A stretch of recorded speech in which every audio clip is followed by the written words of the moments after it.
Hey guys, I want to talk to you about being laughed at. Okay? Bullying. Um, it's not good.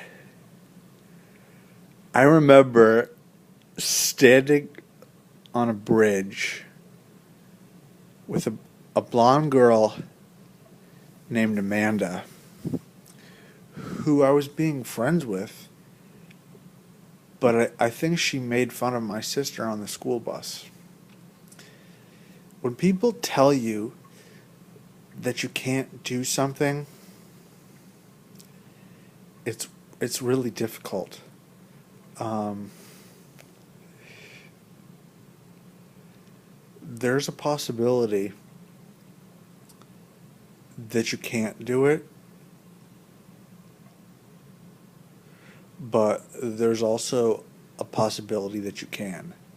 Um, you might be familiar with Alex Libby, who has started an anti-bullying campaign, and he was speaking in front of an audience, and he ran up on stage and sort of jumped and stutter stepped, and he greeted the audience with a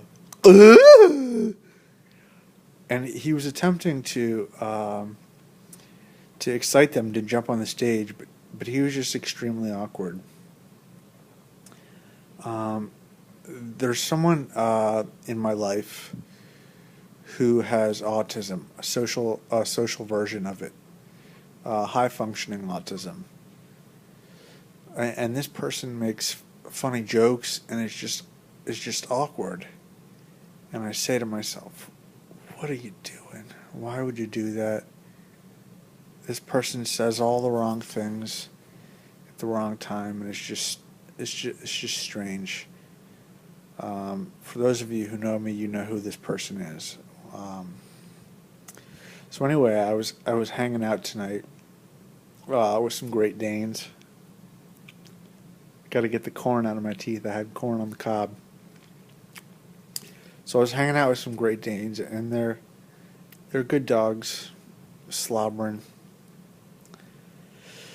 I had to wipe the drool off their face.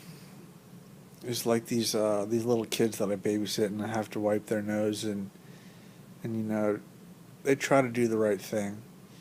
So if somebody gives you advice, if you have experience in life, you could think to yourself whether or not that's good advice, or whether or not they know what they're talking about.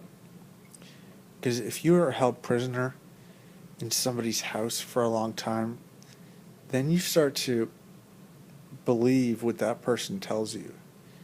But you have to be able to think for yourself and say, is this person full of crap, or do they know what they're talking about? All right? I got to brush my teeth because my gums are starting to hurt. So I got to clean all the bacteria out of my mouth. I was in some plays when I was younger, and it was fun to be on stage because you're just like, I'm saying my lines, and I hope everybody likes me. Well,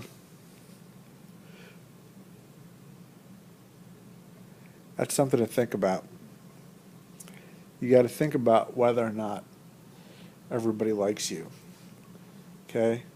Now, I want to start a company, or an institution, or an organization that reads and writes and does something like that. But that may or may not happen. I had an opportunity to do that. Now I no longer have that opportunity, and I'm no longer doing that. And while I was up there performing, trying to teach these people, a lot of times I thought to myself, they just don't get it. But the good thing about not having a boss, in the sense that you have your own room, is that you could just keep doing your conveying your message, and they just listen to you, and if you know what you're talking about, they're impressed. But there's such a thing as Orlando Furioso, Song of Roland, okay, and understanding the intricacies of many various periods and locales of history. It's pretty intense stuff, okay?